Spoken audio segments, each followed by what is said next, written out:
فوراً بل اطلاع رالی او بل سره راغی وی صاحب ما یو خوب لیدی دی بیگا اسنگا دی ولیدو وی دا عربو خان دی عربو والا او یو غټ مضبوط اوخت مخ کې دی او د دریاب فارس باندې را پورې وتل او زمونږ په د علاقو کې د اوخان خواره شو بادشاہ وی څه چل دی در څه چل چې دی خو څه چل دی څوک مذهبي مشر شته چې هغه مونږ پوی کی مذهبي څوک مشر شته چې هغه مونږ پوی کی او په دې حالاتو مونږ خبر کی دا خو څه ناشنا قصه جوړېدو والا ده یو مذهبي مشر و هغه نمران دی وخیر شو هغه وی ښه وی دا زبا یو مذهبي مشر دی غیر راوسته چې غیر راوسته وی تا نه یو څو تپوسونه کوم جواب به راکړې وی صاحب که جواب را سري در به کوم کوي تپوس به دله وکړم دا تپوسونه یې ته وکړل هغه وی په شام کې زما یو ماما دی او ډېر نیک سړی دی او د پخوانو کتابونو پویم دی او سطیح د هغه نوم دی هغه که اجازت یې ما لیږې هغه نه به دله دا ټول معلومات واخلم وی شا به ځان رسوم دې دی نه لاړ شام ته چې شام ته لاړ هغه ماما یې د پخوانو کتابونو عالمو هغه دغې وخت کې د زنکدن په حالت کې ده پې سلام واچو یو څو شعرونه یې ورته ووې هغه ترې ګیله وکړه وی خوريه چې مرم نو رالې وی ماما زر راته وایه دغسې هغه ماما ورته وی وی خوريه وی چې مرم راله رالې او داسې یو خبر رانالې ده ورته لا ال نه دی ویلی یو خبر رانالې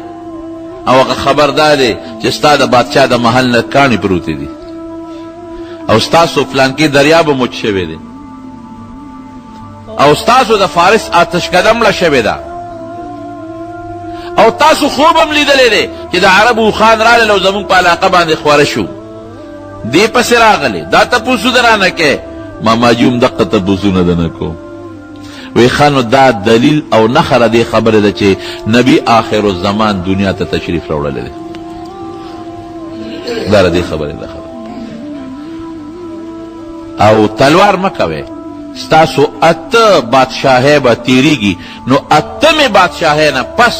بس تاسو سلطنت ختمیگی اور دغه آخر زمانی د پیغمبر بادشاہی با پس تاسو کی خوریگی اته پیڑے اته بادشاہی اته پیڑے نا اته بادشاہی پس بس تاسو بادشاہی ختمیگی هغه واپس راغی بادشاہ ته بادشاہ وی ز اته بادشاہ ډیر شي او هغه ته ډیر زر ختم شوی څو کاله کې دنه یو لاړه بله لاړه او د حضرت عمر فاروق رضی الله عنه زمانه کې اتمه بادشاهي ختمه شوه او د مسلمانانو بادشاهي فارس ته ورسېدل کاهنانو پیشنګویه ورکړې چې دا هغه زمانه چې د آخر زمانې پیغمبر دنیا ته تشریف راوړي اسمان کې به د ستوري رڼاګانې کولې د ستورو نه به شغلې تلې راتلې چمکار دا به ډېر زیات و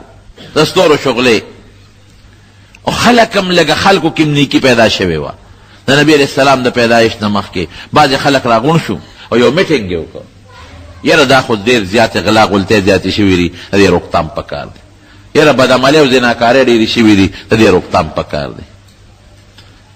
یاره غله ډېر شوي دی روکتام پکار دی یو کمیټي جوړه کړله دا ټولې د دې خبرې نښې وې چې دنیا ته یو عظیم شخصیت راتلو والا دی نو نبی کریم صلی الله علیه وسلم دنیا ته تشریف راوړ لومبی پی ول خپل مور ورکړی دی او بیا د ابو لهب یو وینځه و سویبه نو یو سویبه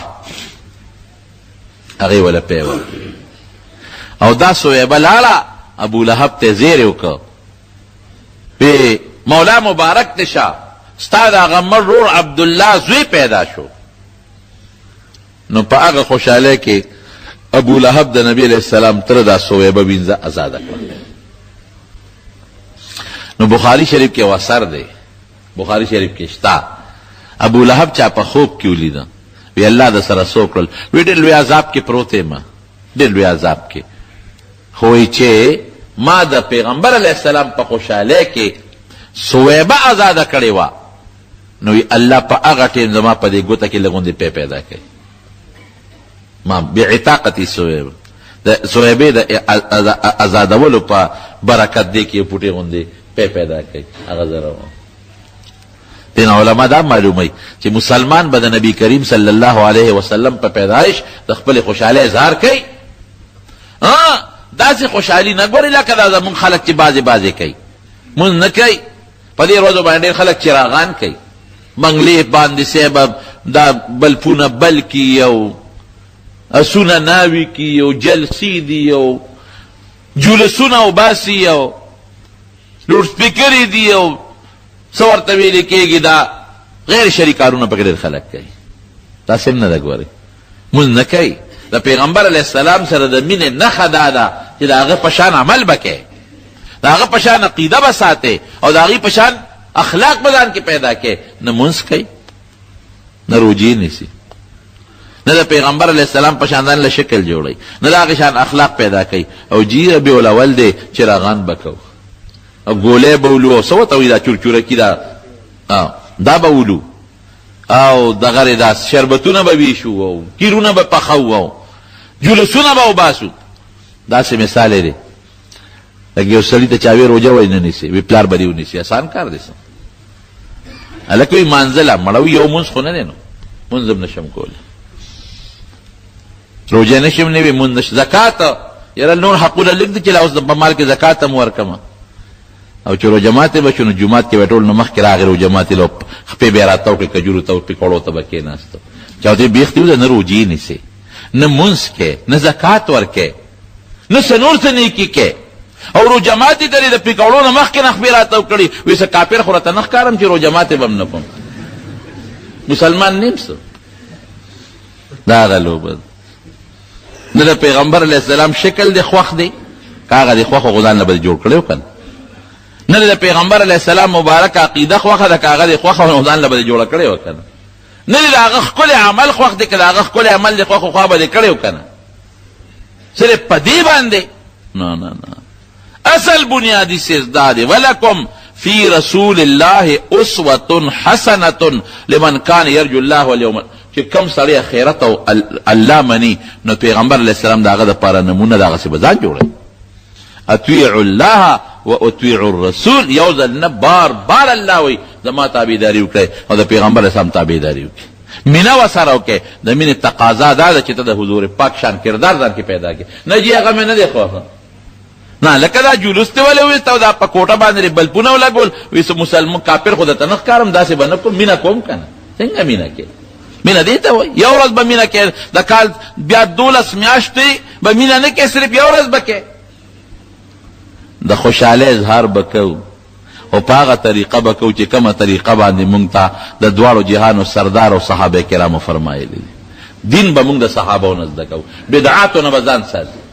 بدعت هغه څیز ته وایي چې الله او رسول او خیر القرون کې نی او مونږ یې دې وخت نه شروع کړو هغې نه به ځان ساتو چورچوریګانې مرچوریګانې پکې نشته چراغانونو ته ضرورت نشته ډوډۍ ورکه چاله خیراتي او ثواب نبي علیه السلام ته وبخه خیراتو که ثواب اغی تو بخا یو جماعت جوړ کا تکړه او ثواب نبی علیہ السلام تو بخا دې ته خوشاله اظهار وای یو مجلس جوړ کا او پاغه مجلس کې علما راغواړه او خلقو ته د نبی علیہ السلام سیرت بیان کا داغي سیرت داغي اخلاق داغي اعمال خلقو ته معلوم چې خلق داغي مطابق عمل وکړي خلق ډېر نه عقل واقف لري زموږ حضرت شیخ صاحب رحمه الله یو ځل خبره کوله وی په مدینه منوره کې ناستم یو وکیل لا غیر سره کې ناستم وی اول خو داسې ساخوا دی خو خبرې کړې وی ما ته وی چې څه کوې ما ورته وی چې دلته کې راغلي د پاکستان یم د مدینه شریفه کې سبق ویم وی ما ته وی چې تاسو مغه زړو قصو پسې نښتئ خلک سپومې ته وختل او تاسو زړو قصو پسې نښتئ وی ما ورته وی کاکاجي هغه سپومې ته ختلم تا تفریخ دې ته ورته خېږه وی بیا ما ته وی چې یو تپوس ته نه کوم چې دا نبي علیه السلام د اکبر بچا زمانه کې تیر شوی دی ما یې ته وکیل سوال لسم خو به دې خامخا پاس کړي او هغې نه پس به دې بیا د وکالت ډګري هم 4-5 کاله اخېستي تا ته دا پته نه لګي چې نبي علیه السلام کومه زمانه کې تېر شوی دی او هغې دا فرمایل وی په لاهور کې یو ځل اخبار کې راغلي یو پرچه کې سوال شوی و د پیغمبر علیه السلام متعلق چې د هغې سیرت بیان کې نو او د 14 پرچه وه د جرنلیزم او په هغې کې صاحبه چا لیکلی دي چې دی په کشمیر کې پیدا شوی دی یو دا اخبار بیا تفسیر لیکلی دا اخبار چاوی په مکه کې د یو امیر کور کې پیدا شو میټرک 10 تعلیم په لبکه کې پاس کړ او بیا لندن ته د اعلی تعلیم د پاره لاړ او په آکسفورډ یونیورسټۍ نه اعلی ډیګري واغېسته او بیا راغی مکې مکرمې ته یو ډېر لوی سړی ته جوړ شو. دا حال دی زمونږ. اوس هم که یو مسلمان نه تپوس وکړې دا ما چې کوم د پیغمبر صاحب د پیدایش خبرې درته وکړې قسم دې ډېرو ته پته نه لګي. رونو دوه قوم دي، یو مړ او یو جم دی. مړ قوم هغې ته وایي چې د هغه نه د خپل مشر تاریخ هیر شي. دا مړ دی مړ. هر سړی د خپل مشر تاریخ بیانوي که نه بیانوي چې هیر نه شي. ما ته خو د ما د پلار تاریخ معلوم دی خو چې زما بچو ته یاد پاتې شي، زما نوسو ته یاد پاتې شي، زما کړوسو ته یاد پاتې شي. د خپل سیاسي مشر برسې خلک کوي که نه کوي چې دا هیر نه شي، د هغه تاریخ هیر نه شي. دا او چې څوک هیر کي خپل مشر دا مړ قوم دی. جمدی قوم هغه دی چې د مشر تاریخ محفوظ ساتي. نو د رسول الله صلی الله علیه وسلم نه لوی مشر بل کېدی شي تاریخ په مو محفوظ ساتي. خلک چې برسي کوي د مشر څه پکې وایي، یو ټکې پکې وایي هلکه وایي ګورې د پلانکي په میشن به روان یو. داسې ده که نه ده؟ نو موږ چې د حضور پاک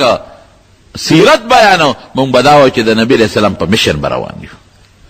هغه چې سرپاره الله لېږلي دی هغې باندې عمل به کوو. داسې نه چې صرف بس زنده‌باد او مرده‌باد دي. زنده‌باد او مرده‌باد باندې کار نه کېږي او صرف د خولې په عشق هم کار نه کېږي چې دا عاشق رسول یم. ما روزه کې په مکه مکرمه کې یو سړی ولید ټوپۍ په سر او ډېر خلک بلا مریدان وو. بلا مریدان وو. خلک راته وو یو غاړې ته ناست چا ول لاسونه چاپي کول چا ول خپو چاپي کول او په دې تندي باندې خپل نوم لیکلی په تندي ټوپۍ باندې لیکلی پیر سید فلان کې عاشق رسول په دې ټوپۍ د پاسه لیکلي چې ما ورته وکتل نه برېت ونې ګیره وه. ما دا خو ناشنا عاشق رسول دی ګیره او برېت ته جوړ دی عشق وړي دي په ټوپۍ په لیکلو ته عاشق جوړېږي عاشق دړی. نو جناب د رسول الله صلی الله علیه وسلم پشان عقیده بساتو. د دې پروګرام مقصد سی د دې بیان چې د هغه عظمت د مسلمان پړه کې کینی، عظمت لویی او د مسلمانانو او چې څوک څومره عظیم الشانی نو هغه سره قدرتي مینه پیدا کېږي چې د مسلمان په زړه کې محبت پیدا شي. ځکه د نبي علیه السلام مینه دا د ایمان نښه ده. لا یؤمن احدکم حتی اکون احب الیه من والده وولده والناس اجمعین. د هر چا نه به د حضور پاک سره مینه زیاته کړي او د مینې او د عظمت مقصد دا دی چې د نبي کریم صلی الله علیه وسلم تابعداري وکړي، د هغې اتباع وکړو. دی غټ مقصد. نو به هر کیف لومبې پی ورته خپلې والدې محترمې ورکړل.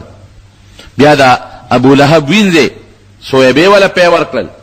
او په اوومه ورځ باندې د نبي علیه السلام نیکه عبدالمطلب عقیقه وکړه. عقیقه یې دا وه چې یو لویه ډوډۍ وکړه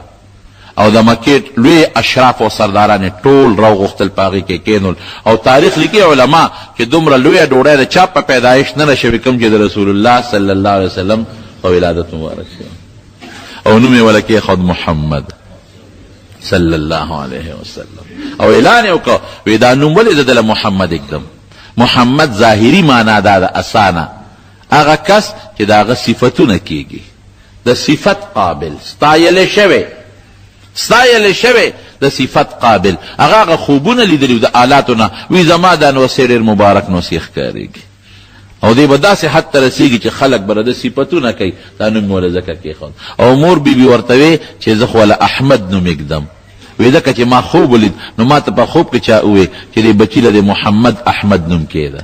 نه تاسو ولا محمد کې خو زه ولا احمد نوم ایږدم. احمد معنا صفت ویونکې د الله صفت ویونکې ثناخوان چې ډېر ښایسته صفت کوي او ښکلې صفت کوي د پروردګار. نو مور بیبي ورته احمد کېښود او نیکه ورته محمد نوم کېښود.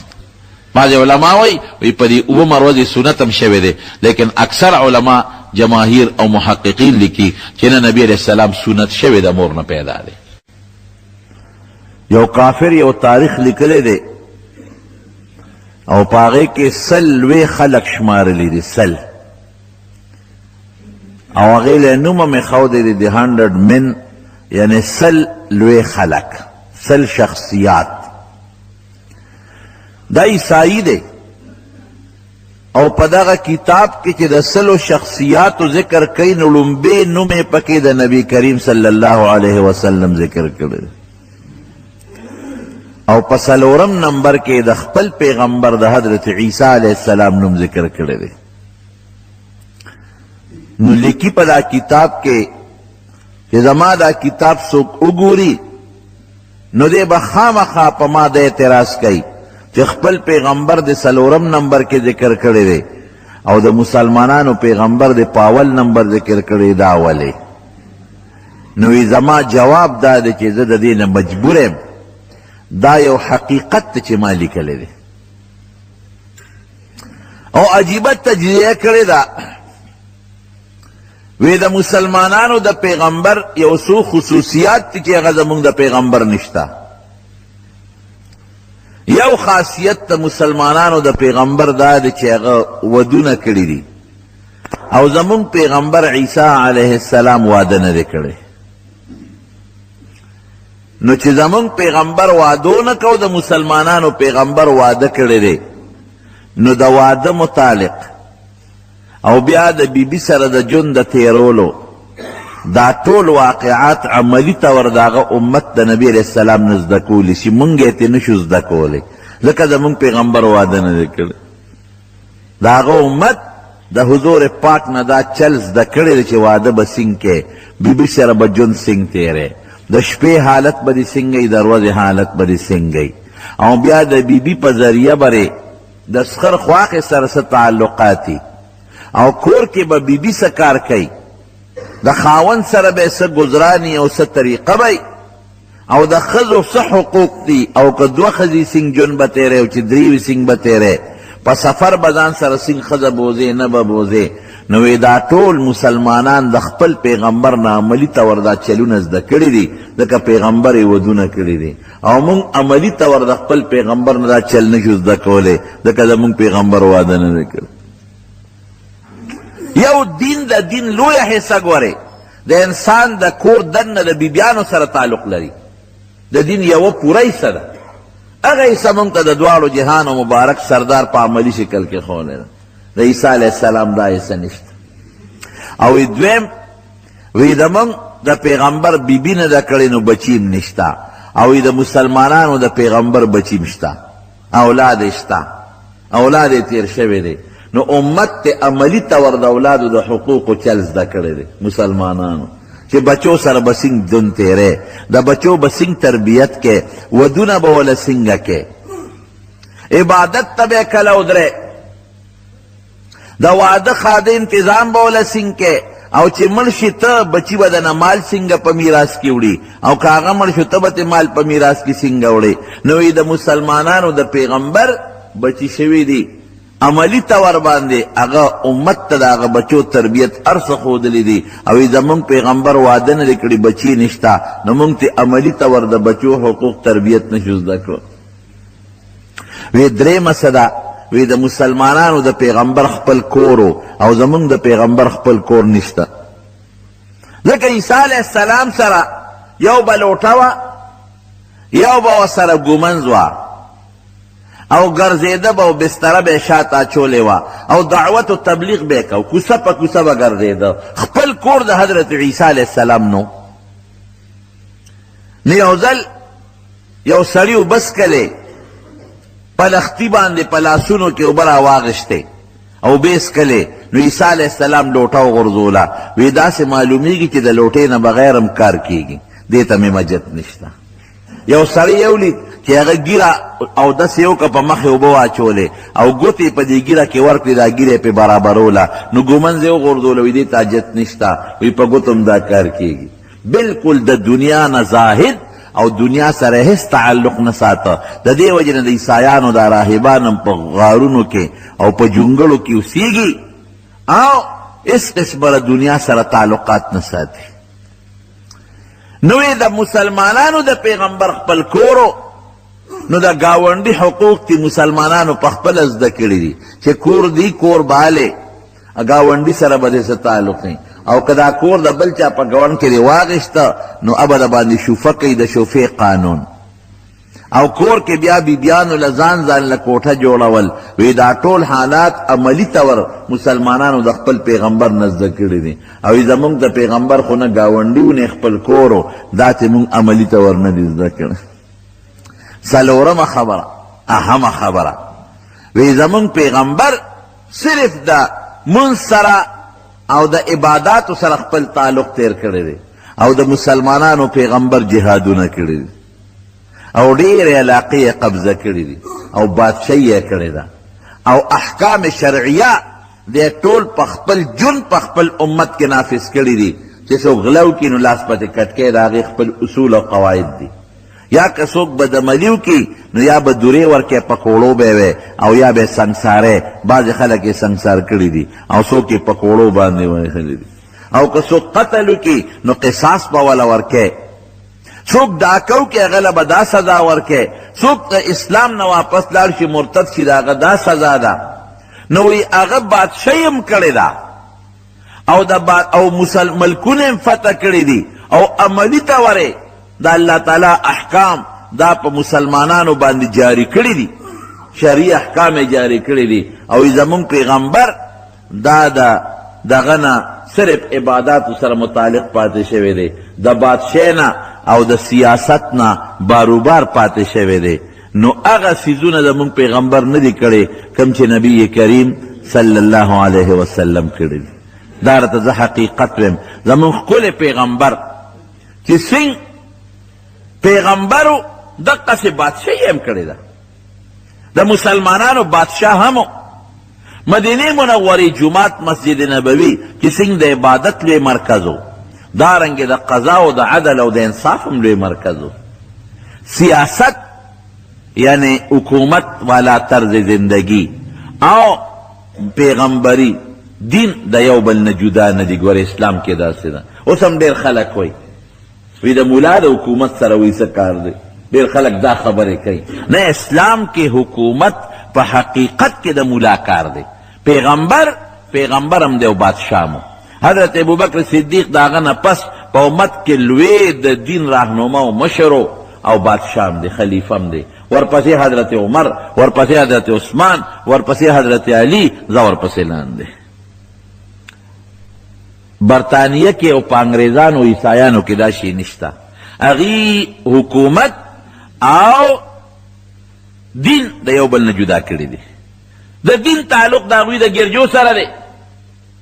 پادران او راهبان په ګرجو کې ناست دي، خپل عبادت کوي. حکومت نور خلق کوي، د هغې خپل سوچ دا دی. نو تاسو وګورئ څومره ګنده نظام پکې روان دی. په حکومت باندې د مذهب لاس نشته. رونو زنا په هر امت کې حرامه ده. د آدم علیه السلام نه والا تر اوسه پورې زناکاري حرامه ده.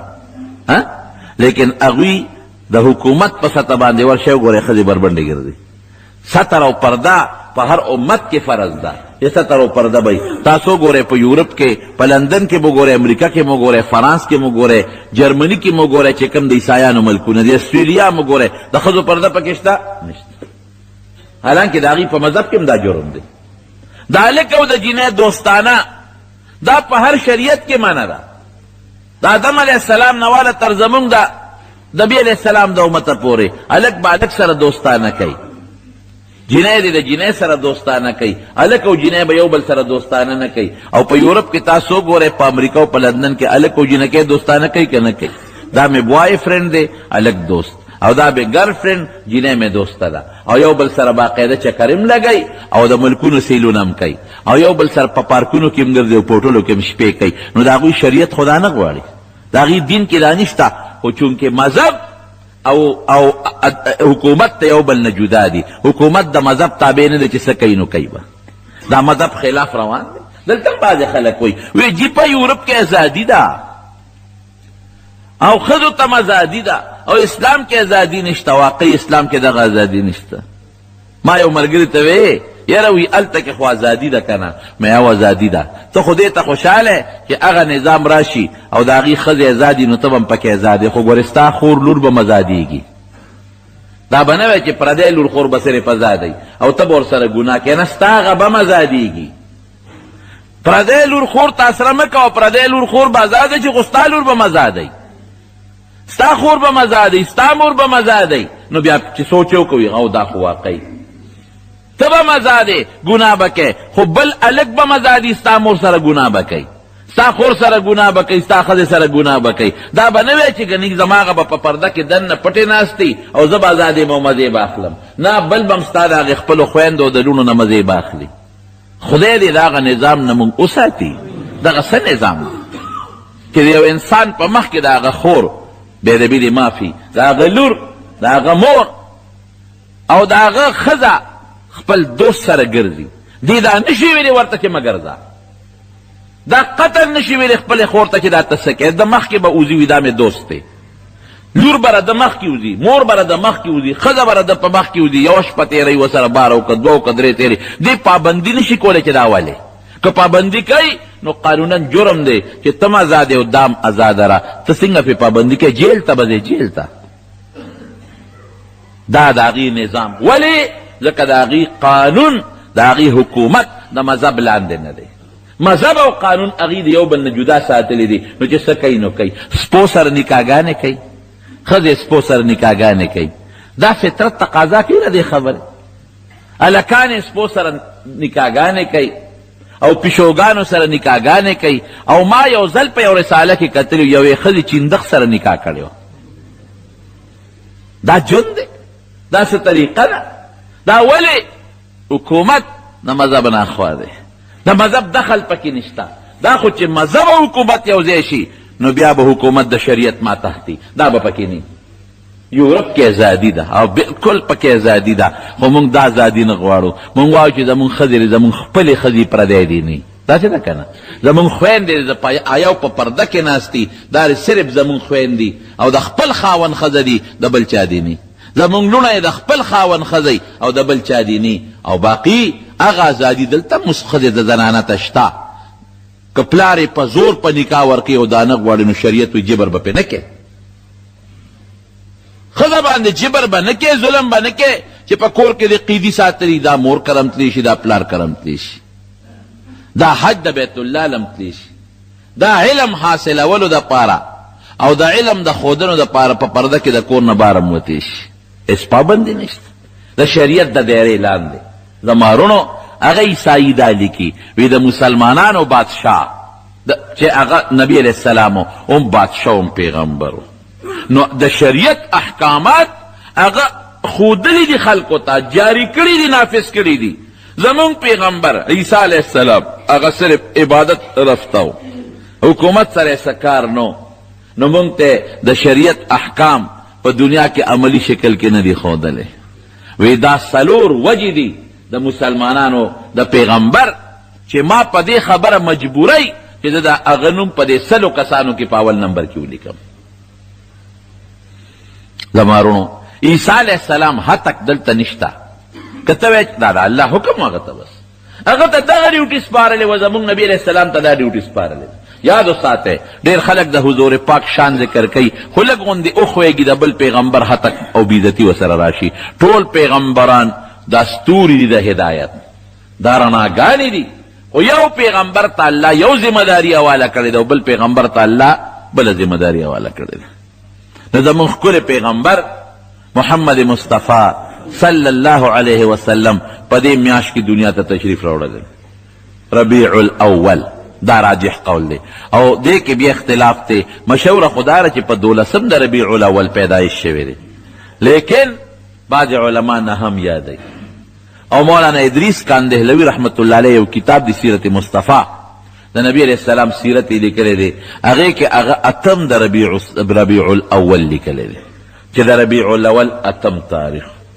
او څوک 571 عیسوي سن یادوي او هغه لیکلی دی مولانا ادریس کاندهلوی رحمت الله علیه چې 570 عیسوي کالو 570.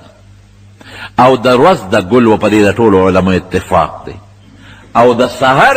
د سنتو ټیمو هغه وخت کې تقریبا علماء کرام لیکي چې 20 منټه د پاسه یا 22 منټه د پاسه 4 بجې ټیمو. او د اپریل بعض علما 22 تاریخ یادوي 570 یا 571 عیسوي، او څوک د اپریل 20 تاریخ یادوي. په دغه تاریخ نبی کریم صلی الله علیه وسلم دنیا ته تشریف راوړی دی او د هغوی یو تاریخو په دغه زمانه کې د اتیانو یو لښکر هلاک شوی اصحاب الفیل یې ورته وي د هغې 50 یا 55 ورځ وه بیت الله ته به خلک راتلل د عبادت دپاره د طواف دپاره د عمرې دپاره حج دپاره نو په یمن کې یو بادشاه ابرهه نوم و هغه وی یاره موږ هم پکار دي چې یو عبادت خانه جوړه کړو خو نیت یې خراب و د بیت الله په مقابله کې وی جوړه چې خلک بیت الله پرېږدي او زموږ دې کوټې له راځي او عبادت پکې کوي او طوافونه ترې کوي نو یو ښایسته ښکلې کوټه یې جوړه کړه په یمن کې صنعا د یمن یو ښار و په هغې کې اعلی قیمتي کوټه او خلکو ته سهولیات هم ورکړل چې دې کوټې ته څوک عبادت له راځي نو موږ به وله ډوډۍ او د خوراک انتظام هم کوو او د شپې بندوبست به م وله کوو نو عربو دا بده وګڼله نو د عربو یو کس لاړ او هغه وله په هغه کوټه کې لوی اودس ماتې وکړه او بعض علما لیکي وی د شپې یې ورته خشاک کېښود او اور یې ورته برته کړه کوټه یې وله وسوځوله ابرهه بادشاه خبر شو ښه دا زمونږ د کوټې بېعزتي شوې ده دا بل چا نه دي کړي بغیر د مسلمان نه دا مسلمان کړي دي هله به زه ډوډۍ خورم اوبه بسکم چې د مسلمانانو کوټه د عبادت بیت الله دا دړې دړې کړم لوی لښکر یې را روان او اتیان پکې و او چې کوم مشر اتی و هغه د بادشاه په قبضه کې و او په دې ډېر لوی زور و شور راغی په مکه حمله کوم او بیت الله روان و چې سین مکې مکرمې ته رانږدې شو نو ګیر چاپیره په بیابانونو او صحراګانو کې چې د مسلمانانو کم څاروي او هم د په قبضه کې اخیستل څه به یې مړه کول څه به یې لالول او څه به یې لکه زمونږ چې څنګه ورته غنیمت وایو داسې خپل فوج له ورکول عبدالمطلب د نبی کریم صلی الله علیه وسلم نیکو د هغه اوښان یې ګرفتار کړل ویې نیول لکه قبضه یې کړل نو وله ورغې چې ورغې نو ابرهه دغه وخت کې د مکې مکرمې نه بعد د عرفات طرف ته یو ځای کې دمه کوله او د مکې د بیت الله د حملې ترتیب برابروي چې څنګه موږ حمله وکړو د مسلمانانو دا بیت الله دړې وړې کړو د خپلې کوټې بدلتې وال عبدالمطلب د یو څو کسانو سره ورغی د دې ډېر ښکلی و د عبدالمطلب ډېر ښایسته مزېدار شکل و او د دې مخې داسې اثر و چې څوک به م ورسره مخامخ شو نو خلکو به یې ډېر زیات قدر کو نو عبدالمطلب چې څنګه ورغی هغه ته خپل وزیرانو وی چې دا د مکې په سردارانو کې یو سردار دی وی ابرهه دونه قدر وکړه چې هغه د خپل تخت نه راکوز شو او دته په ځمکه کېناسته او بیا دته ورته غاړه ود او دې د مټه ونیو خپل تخت عارضي چې کم تخت و د هغه په هغې یې ځان سره کېنه او ډېر لوی عزت یې ورکړه عبدالمطلب له دومره عزت او احترام یې ورکړه چې خلک حیران شو چې یو خوا په مقام لکې او د مکې د یو سردار دومره قدر کې بیا عبدالمطلب ته وی حضرت څنګه راغلی وی تا زما اوښان نیولي دي زه هغه خپل اوښانو پسې راغلی ما له خپل اوښان راکړه ابرهه بادشاه ورته وی چې ما خو یې ته ډېر هوښیار یې خو ډېر قمقل او ساده اوښه وی هغه څنګه وی ما دا مطلب و چې ته به راته وی چې په دې بیت الله حمله مه کوه او واپس ځه زما له کې دا رالل نو ما وی که ده ماته ده ووی نو زه به واپس ځم په دې بیت الله به حمله نه کوم ما دا فیصله کړې نو ایله بیله اوښان دې وغوښتل چې ما له اوښان خپل کور دې د پرېښود د عبادت ځای غږ نه کوي چې په هغې حمله مه کوه جومات د لروانوم د هغې غږ نه کوي چې دا مروانه وه او عبادت خانه د لړنګوم د هغې غږ نه کوي چې دا مه تباه کوه اوښان غواړې نیکبخته دا به دې ویلي ما درته زه واپس تلم او ورته څه وایي وی انا رب الابل وی زه خو د اوښانو مالک یم زه د اوښانو مالک یم ورب الکعبة سیمنعها او د کعبې رب بل ذات دی وی ابی د نه بچ کی داسې ذات دی چې د هغه کور ته نږدې کېدی نه شي هغه به د هغې حفاظت کوي د کعبې رب شته که نه زه خپل رب یم د خپل اوښانو رب او مالک یم ما له خپل اوښان را یې ورکړې وله اوښان یې ورکړل دی راغی بیت الله ته او د مکې سرداران یې راغونډ کړل وی دا اوښان چې ما راوستل دا ما د بیت الله په نوم وقف کړل ما ځان له نه دي راغوښتی او د مکې سردارانو خلقو د مکې نه باروزی او دا ظالم بادشاه دې حمله کوي تاسو باروزی چې تاسو ته نقصان نی بس دې د بیت الله روان کې مونږ به بیا جوړ کړو اسم نشته